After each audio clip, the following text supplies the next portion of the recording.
Hi everyone, my name is Swathi Sadagopan and I'm excited to share with you our work on Beyond Good Intentions, data sharing in and for Africa. This is joint work with Rediet, Abebe, Kehinde, Aruleba, Abebe, Sara, Kingsley, George, Obaido, and Sekou, Remy. As we all know, access to quality data and sharing this data is very important today, especially with the rise of machine learning. We know that access to quality data and good infrastructure is what improves productivity and efficiency and results in a developed economy as well. However, we have a responsibility to share this data in an ethical and responsible manner. What this means is sharing data in a manner that benefits all stakeholders, data collectors, as well as those that are data collection subjects. So by asking questions such as, who is getting benefits from this data sharing process? Who's being exploited? What kind of data is being shared? Who has access to this data? Who's telling the story behind this data? And who's reaping the economic advantage from collecting and sharing and using this data? Are some of the research questions that we ask in this work. Now, our research questions are focused on highlighting the barriers that exist, as well as how infrastructure might lose credibility among intended beneficiaries. The focus of our work is largely also to push back against some negative narratives that we often hear about the African continent being either insufficient or not self-sufficient. When we think about our methodology, we use storytelling as a way to convey this information and to push back. For the research questions that we ask, the use of storytelling really highlights and helps narrate stories from an African perspective. So what this means is, in our work, we use stories to call attention to the nuances that are inherent in the data sharing ecosystem, the relationships between data collectors and data collection subjects, the trust or the lack thereof that exists between those relationships.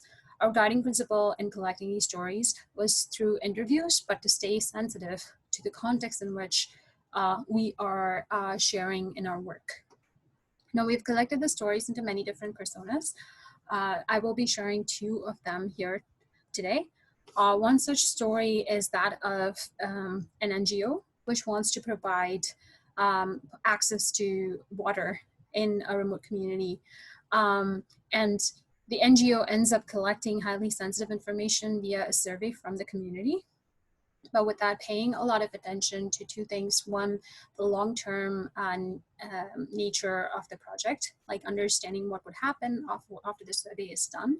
And secondly, without paying attention to the needs of the community itself and in specific regards to the data collection needs of the community.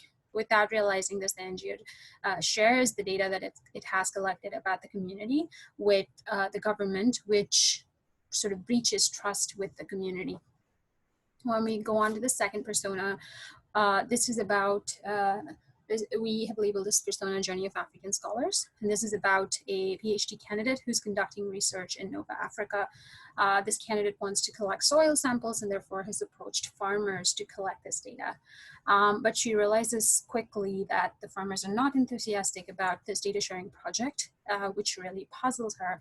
And then eventually she realizes that the farmers are unwilling to share data because of the historical context of data colonialism that is present in sharing such data, especially during the apartheid regime when land grabs were widespread and Black Nova Africans in particular were affected.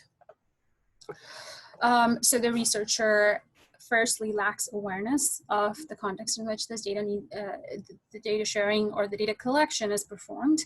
And this lack of awareness, in fact, leads to a lack of trust with the community. Being an outsider and being perceived as an outsider without an understanding of the local norms causes a lot of erosion of trust in this case.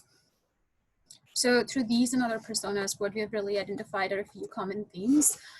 Trust, we think, is the underlying umbrella around which a lot of the other themes fall. And as you can see, they are around lack of awareness, data colonialism, lack of infrastructure, lack of adequate funding, and lack of protections, adequate protections in the form of data regulation or lack thereof, and of course the structural power imbalances. And when we think about power imbalances, they come in contemporary as well as historical forms. And the historical form is, the way we refer to the historical form is through data colonialism. Now, our future work will explore these themes in more detail. We're still in the process of conducting more interviews and constructing more personas to explore the nuances within the data sharing ecosystem in and for Africa. Thank you.